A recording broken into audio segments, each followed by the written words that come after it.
Good morning all of you. कैसे हैं आप सभी? वेलकम करती हूँ आपका एमडीलो क्लासेस में। आई होप आपकी स्टडी बहुत अच्छी चल रही होगी। जो मैंने एविडेंस एक्ट की सीरीज बना रखी है, प्लेलिस्ट बना रखी है, आपने उससे बहुत बेनिफिट लिया होगा।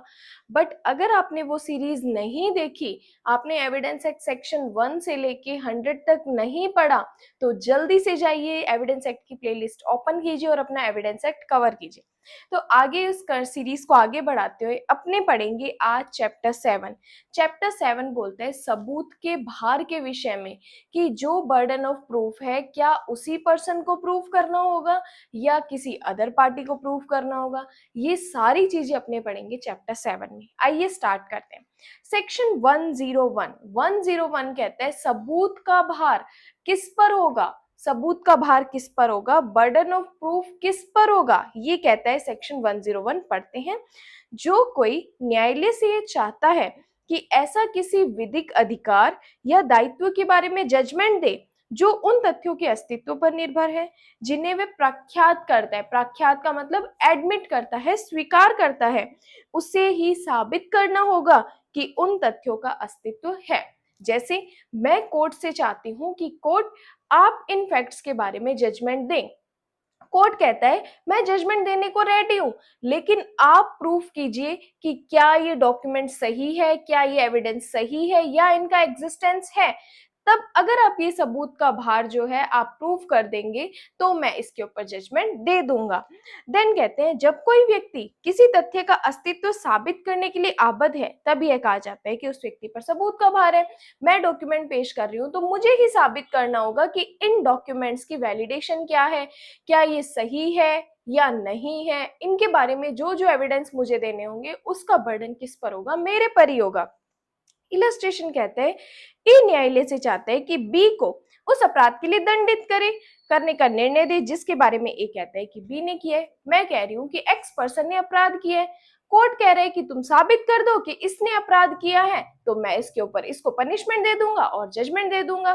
तो सबूत का भार किस पर होगा, उसी पर्सन पर होगा जो चाहता है, जो कह रहा है कि ये चीज सही है, तो उसी को ये चीज प्रूफ करनी पड़ेगी, उसी को उसके सही होने के बारे में एविडेंस देने पड़ेंगे। ये कहता है सेक्शन 101 बर्डन ऑफ प्रूफ। याद रखना बर्डन ऑफ प्रूफ शिफ्ट होता रहता है, सबूत का भार बदलता रहता है। ठीक है, इसमें कुछ एक नोट्स दिए हुए हैं। सबूत का भार एंड साबित करने का भार। देखो सबूत का भार उस व्यक्ति पर होता है जिसे कोई तथ्य साबित करना होता है और ये कभी नहीं बदलता। इसके दो अर्थ है। इसमें ये लिख रखा है कि सबूत का भार कभी नहीं बदलता, लेकिन बर्डन ऑफ प्रूफ चेंज होता रहता है। ये हेल्प कहां से किया है, एक केस से किया है। जैसे सबूत का भार जो विधि द्वारा अभिवचन के नियमों द्वारा लागू किया जाता है। देन सबूत का भार उस व्यक्ति पर है जो विधि को संवैधानिक गारंटी का अतिक्रमण की तरह अपेक्षित करता है। इसमें केस है ए बी सी ली वर्सेस भारत संघ। लिखो ए बी सी ली, A B C limited versus Bharat Sangh, versus Bharat संघ। इसका AIR है 1995।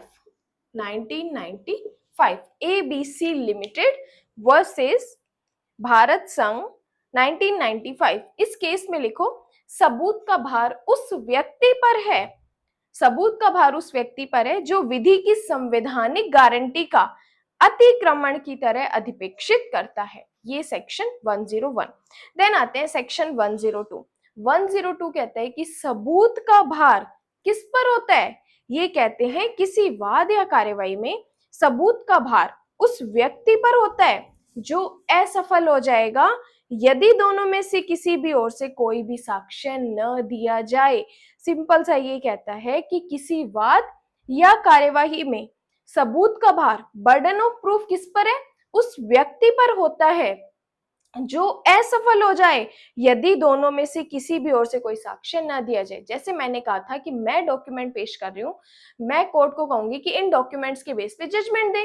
कोर्ट कहेगा मैं जजमेंट देने को रेडी हूं, लेकिन इन डॉक्यूमेंट्स को आप प्रूफ कीजिए कि क्या सही है, इनकी वैल्यूएशन क्या है, इसके बारे में जो भी इसके एग्जिस्टेंस होने के लिए, अस्तित्व होने पर निर्भर करते हैं, उसके बारे में आप साक्ष्य दे दो। लेकिन अगर ये प्रूफ करने में मैं फेलियर रह जाती हूँ तो कोर्ट वो जजमेंट नहीं देगा। और फिर कोर्ट क्या उपेक्षा करेगा, क्या अपेक्षा करेगा कि जब सामने वाली पार्टी है वो कहती है कि ये डॉक्यूमेंट सही नहीं है, अब कोर्ट वो बर्डन ऑफ प्रूफ सामने वाली पार्टी पे डाल देगी कि अब आप प्रूफ करो कि इनका एग्जिस्टेंस नहीं है। इसमें इलस्ट्रेशन दिया हुआ है, इलस्ट्रेशन पढ़ते हैं। क्या कहता है इलस्ट्रेशन? ए बी पर उस भूमि के लिए वाद लाता है जो बी के कब्जे में है। ठीक है, बी पर उस भूमि के लिए ए वाद ला रहा है, ए वाद ला रहा है बी पर जो उसके कब्जे में है, और जिसके बारे में ए प्राख्यान, ए एडमिट करता है कि वह बी के पिता सी की विल द्वारा ए के लिए दी गई थी। यदि किसी भी ओर से कोई साक्ष्य नहीं दिया जाए तो बी इसका हकदार होगा कि वह अपना कब्जा रखे रहे। जैसे एक घर का कब्जा है जो कि मेरे पास है, लेकिन ए आता है और बोलता है कि ये घर इसका नहीं है, ये तो इलीगल पोजेशन लेके बैठा है। लेकिन ए ये बात भी बोलता है कि जो ये बी के पास घर है ना, ये ए के पिता ने ही दी थी इसको, लेकिन वो ए बोलता है कि हक तो मेरा है जबकि वो पिता तो मेरे थे। फिर क्या होता है, ए क्या होता है, ये प्रूफ करने में फेलियर रह जाता है कि ये जमीन उसकी है। तो कोर्ट जो कहता है कि आप इसके कब्जेधारी थे, आपने कब्जा रख रखा था, ये प्रॉपर्टी आपकी ही है। ये कहता है सेक्शन 102। देखो इसमें लिखा हुआ है आपराधिक मामलों में अभियोजन को अपराध के तत्वों द्वारा सिद्ध करना पड़ता है। फिर इसमें केस लिखो Tukaram versus state of Maharashtra. Case लिखो Tukaram versus state of Maharashtra. Tukaram versus state of Maharashtra 1979 इसकी AIR है। ध्यान से सुनिएगा, इस केस में क्या कहा था कि किसी विशेष तथ्य को सिद्ध करने का प्रमाण एक विशिष्ट व्यक्ति पर होगा। CRPC के सेक्शन 39 देखेंगे जो कहती है कि सभी व्यक्ति कुछ अपराधों के कारित होने की सूचना निकटतम थाने या मजिस्ट्रेट को देंगे और ऐसे व्यक्तियों पर ऐसा न करने के लिए उचित क्षमा सिद्ध करने का भार डालती है कि आपकी ड्यूटी थी कि आपके सामने कोई ऑफेंस हो रहा है तो उसकी जाके इंफॉर्मेशन आप पुलिस को दे, लेकिन आप ऐसा नहीं करते। आपने ऐसा क्यों नहीं किया, इसके बारे में आप अपना प्रूफ दीजिए कि किस रीजन से आपने नहीं दिया, तो आपको क्या किया जाएगा, क्षमा भी किया जा सकता है। ये कहता है सेक्शन 102। देन आते हैं सेक्शन 103। 103 बोलते हैं विशिष्ट तथ्य के बारे में सबूत का भार। अगर कोई स्पेशल फैक्ट है उसके बारे में सबूत का भार किस पर होगा? किसी विशिष्ट तथ्य के बारे में सबूत का भार उस व्यक्ति पर होता है जो न्यायालय से यह चाहता है कि वह उसके अस्तित्व में विश्वास करे जब तक कि किसी विधि द्वारा उपबंधित न हो कि उस तथ्य के सबूत का भार किसी विशिष्ट व्यक्ति पर होगा। जो कह रहा है कि ये स्पेशल फैक्ट्स हैं, इन पे आप प्रूफ कीजिए, तो वो स्पेशल फैक्ट्स को उसी पर्सन को प्रूफ करने होंगे। सेक्शन 103। 104 बोलते हैं साक्ष्य को ग्राह्य बनाने के लिए जो तथ्य साबित किया जाना हो उसे साबित करने का भार। ओनली टाइटल ही याद रखना है, बट आप फर्स्ट टाइम रीड कर रहे हैं तो ये 2 लाइनें रीड कर लीजिएगा। इसमें एक इलस्ट्रेशन है, जैसे बी द्वारा किए गए मृत्युकालिक कथन को ए साबित करना चाहता है, ए को बी की मृत्यु साबित करनी होगी। जैसे मैं एक एक्स पर्सन की मृत्युकालिक कथन को साबित करना चाहती हूँ, ठीक है, तो कोर्ट कहेगा आप इसके मृत्युकालिक कथन साबित करने से पहले आप इसकी डेथ को प्रूफ कीजिए कि डेथ किस टाइम पे हुई थी, डेथ कैसे हुई थी, ये सारी आप चीजें मेरे को बताएंगे, तब जाके मैं आपके ये डाइन डिक्लेरेशन के स्टेटमेंट्स को मानूंगा। देन सेक्शन 105, यह साबित करने का भार कि अभियुक्त का मामला अपवादों के अंतर्गत आता है। जैसे मैंने ऑफेंस किया, लेकिन मैंने ऑफेंस कैसे किया, नशे की हालत में किया, और मुझे नहीं पता था कि ये अल्कोहल मुझे मेरे फ्रेंड्स ने जब किसी कोल्ड ड्रिंक में मिला के दे दी थी, तो अब ये चीज मुझे ही प्रूफ करनी होगी कि जो मेरे से ये अपराध हुआ है ये क्या हुआ है, बाय नेग्लिजेंस हुआ है या IPC के चैप्टर 4 में एक्सेप्शंस में हुआ है। ये चीज किसको प्रूव करनी होगी, जिसने अपराध किया है या जिसके ऊपर सबूत का भार है। सेक्शन 105, जैसे एक इलस्ट्रेशन है, हत्या का अभियुक्त ए अभिकथित करता है कि वह विकृत चित्ता के कारण उस कार्य की प्रकृति नहीं जानता था सबूत का भार ए पर है। जैसे उसने मर्डर कर दिया, अब वो कहता है कि मैं तो अनसाउंड माइंड था, मैं तो पागल था, मुझे तो पता ही नहीं चल रहा था कि मैं ये क्या कर रहा हूं। तो जो ये कह रहा है उसी को ही प्रूफ करना पड़ेगा, एक्यूज्ड को ही प्रूफ करना पड़ेगा कि तुम्हारा जो अपराध है वो आईपीसी के चैप्टर 4 में साधारण अपवादों के अंतर्गत आता है, सेक्शन 105। देन आते हैं सेक्शन 106। 106 कहते हैं विशिष्ट ज्ञात तथ्य को साबित करने का भार। जबकि कोई तथ्य विशिष्ट किसी व्यक्ति के ज्ञान में है, तब उस तथ्य को साबित करने का भार भी उस पर है। अब कोई स्पेशल फैक्ट्स हैं जो ओनली मेरी नॉलेज में ही है, तो किसको प्रूफ करने पड़ेंगे? वो मुझे ही प्रूफ करने पड़ेंगे, सेक्शन 106। 107 कहते हैं उस व्यक्ति की मृत्यु साबित करने का भार जिसका 30 वर्ष के भीतर जीवित होना ज्ञात है।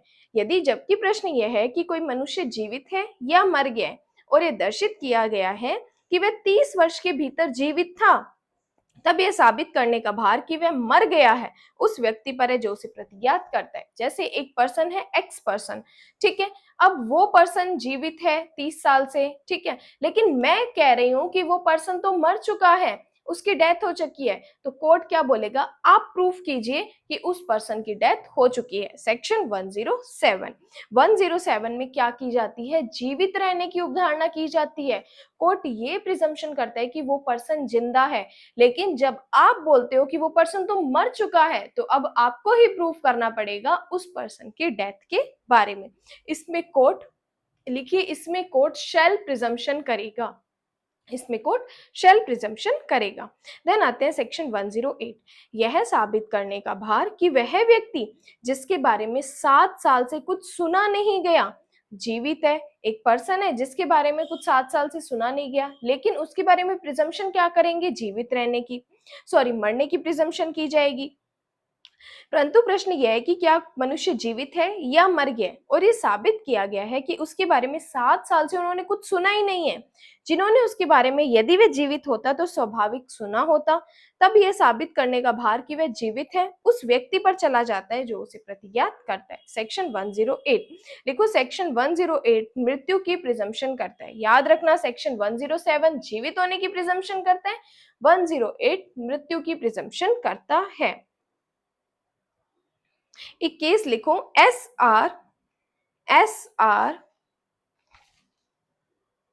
Are Wadekar versus union of India.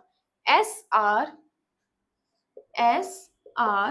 Wadekar versus union of India,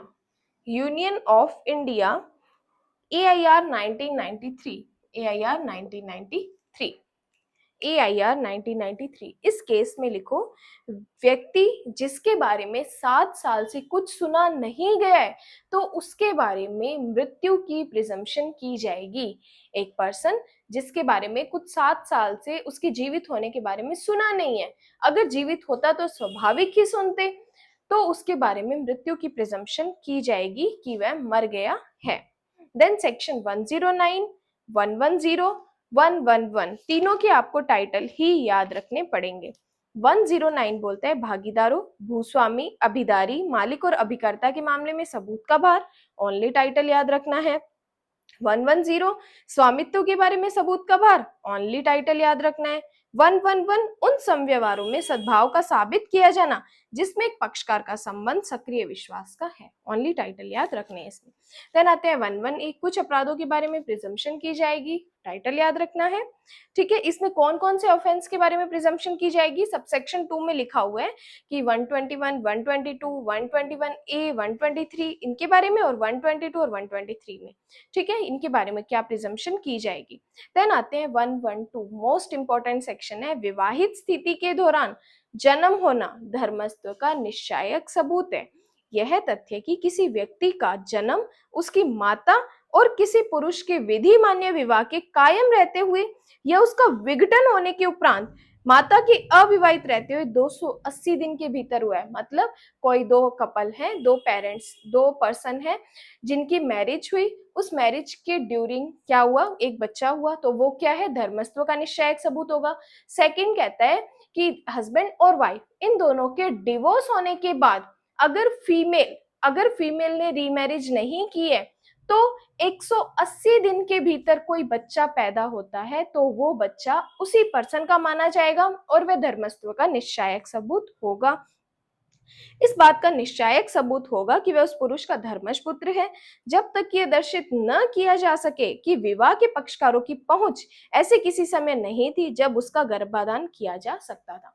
मतलब इसमें दो कंडीशन बताई है कि हस्बैंड और वाइफ के मैरिज के ड्यूरिंग कोई बच्चा पैदा होता है तो वो धर्मज होगा, लिटिगेट होगा। ठीक है, सेकंड बोलता है लेजिटिमेट चाइल्ड होगा। सेकंड कहता है कि हस्बैंड और वाइफ के डिवोर्स होने के बाद 180 दिन के अंदर अगर कोई संतान पैदा होती है तो वो भी लेजिटिमेट चाइल्ड मानी जाएगी, धर्मज पुत्र उस पुरुष का माना जाएगा। ठीक है, और यदि इसको अपने क्या करें, इसको ना साबित ना कर दें कि जबकि वो हस्बैंड इस चीज को ना साबित नहीं कर सकता कि मेरी तो वाइफ से पहुंच ही नहीं थी, जैसे वो तो किसी अदर सिटी में बैठा है, किसी अदर कंट्री में बैठा है, कि मैं तो अपनी वाइफ से मिला ही नहीं, तब उस कंडीशन में इसको डिस्प्रूव किया जा सकता है। देन सेक्शन 113 बोलता है राज्य क्षेत्र के अध्यर्पण का सबूत। इसमें क्या हो जाएगा, यह भी एक निश्चायक सबूत है, आपको टाइटल याद रखना है। 113A स्टार कर लीजिए, इंपॉर्टेंट है कि किसी विवाहित स्त्री द्वारा आत्महत्या की दुष्प्रेरणा के बारे में क्या प्रिजम्पशन की जाएगी। कि जब प्रश्न यह है कि क्या किसी स्त्री द्वारा आत्महत्या करना उसके पति या पति के किसी नातेदार द्वारा दुष्प्रेरित किया गया है और यह दर्शित किया गया है कि उसने अपने विवाह की तारीख से 7 साल की अवधि के भीतर आत्महत्या की थी, तो यह उसके पति या उसके पति के नातेदारों ने उसके प्रति क्रूरता की थी, तो न्यायालय मामलों की सभी परिस्थितियों को ध्यान में रखते हुए उपधारणा कर सकेगा कि ऐसी आत्महत्या उसके पति या उसके पति के नातेदार द्वारा दुष्प्रेरणा में की गई थी। अगर कोई फीमेल है, शादी के 7 साल के अंदर उसकी डेथ हो जाती है, तो क्या प्रिजम्पशन की जाएगी, यही प्रिजम्पशन की जाएगी कोर्ट के द्वारा कि उसको उसके पति या पति के नातेदारों द्वारा क्रूरता किया गया था, उससे दहेज की मांग की गई थी, तभी उस फीमेल की डेथ हुई है। क्या करेगा कोर्ट, ये प्रिजम्पशन करेगा। ठीक है, इसमें कहा हुआ है सेक्शन 113 लिखो भूतलक्षी है, रेट्रोस्पेक्टिव है। सेक्शन 113 रेट्रोस्पेक्टिव है तथा उन मामलों पर भी लागू होती है जहां अपराध इस धारा को जोड़े जाने के पूर्व किए गए हैं। इसमें केस लिख लीजिए, गुरु बच्चन सिंह वर्सेस सतपाल सिंह, गुरु बच्चन सिंह वर्सेस सतपाल सिंह 1990। देन आते हैं 113B। 113B बोलता है दहेज मृत्यु के बारे में क्या प्रिजम्पशन की जाएगी। लिखो दहेज मृत्यु के बारे में शैल प्रिजम्पशन की जाएगी। क्या, जबकि प्रश्न यह है कि किसी व्यक्ति ने किसी स्त्री की दहेज मृत्यु की है और यह दर्शित किया जाता है कि मृत्यु से कुछ पूर्व ऐसे व्यक्ति ने दहेज की मांग के लिए उसके संबंध में स्त्री के साथ क्रूरता की थी या उसको तंग किया था, तो न्यायालय ये उपधारणा करेगा कि ऐसे व्यक्ति ने क्या की है, दहेज मृत्यु की है। ठीक है, अगर किसी फीमेल की दहेज मृत्यु होती है तो कोर्ट यही प्रिजम्पशन करेगा कि उसके पति या पति के नातेदारों ने उसके साथ क्रूरता की होगी, दहेज की मांग की होगी, तब उस स्त्री ने क्या की है, दहेज मृत्यु उसके साथ हुई है। ठीक है, लिखो दहेज मृत्यु का वही अर्थ है जो आईपीसी सेक्शन 304B में है। तो आप इस सेक्शन के साथ 113B के साथ स्लैश करके लिखिए आईपीसी सेक्शन 304B, ताकि आपको याद रहे कि दहेज मृत्यु हम आईपीसी में कहाँ पढ़ते हैं, और जब आप एविडेंस एक्ट का रिवीजन करें तो आपको याद आए कि हाँ, हमने दहेज मृत्यु आईपीसी में भी पढ़ी है। देन 114 न्यायालय किन्हीं तथ्यों का अस्तित्व उपधारित कर सकेगा। क्या कहता है, न्यायालय ऐसे किसी तथ्य का अस्तित्व उपधारित कर सकेगा जिसका घटित होना विशिष्ट मामले के तथ्यों के संबंध में प्राकृतिक घटनाओं, मानवीय आचरण, लोक और प्राइवेट कारोबार के सामान्य अनुक्रम को ध्यान में रखते हुए है संभाव्यतः समझा जाएगा। 114 देन आ जाइए 114A। 114A कहता है कि बलात्संग के कतिपय अभियोजन में सम्मति के न होने के बारे में प्रिजम्पशन। ये कुछ ऐसे सेक्शंस दिए गए, अगर इनमें कंसेंट नहीं थी तो वो क्या माने जाएंगे, रेप के अंदर कमिट होंगे। ठीक है, तो 114A तक ही अपनों ने चैप्टर 7 कंप्लीट किया। चैप्टर 8 अपनी नेक्स्ट सीरीज में पढ़ेंगे। उससे पहले चैप्टर 8 को आप ब्रीफ में समझना चाहते हैं तो उस पे एक ऑलरेडी एस्ट्रोपल पे वीडियो अपलोडेड है, उसका लिंक आपको यहाँ पे डिस्क्रिप्शन में या कमेंट बॉक्स में लिंक पिन कर दूंगी मैं, ताकि आप जब नेक्स्ट सीरीज ये एस्ट्रोपल के बारे में चैप्टर पढ़ने आए तो उसके बारे में कुछ बेसिक समझ के आए कि एस्ट्रोपल होता क्या है, किन मैटर्स में एस्ट्रोपल लगता है, किन मैटर्स में एस्ट्रोपल नहीं लगता। तो ये सारी चीजें आपकी कवर हो जाएंगी। देन अपने पढ़ेंगे बेयर एक्ट का। ठीक है, तो अगर आपने मेरी वीडियो शेयर नहीं की है तो जल्दी से शेयर कर दीजिए अपने फ्रेंड्स के साथ, और सब्सक्राइब नहीं किया तो जल्दी से सब्सक्राइब कर दीजिए। Thank you so much.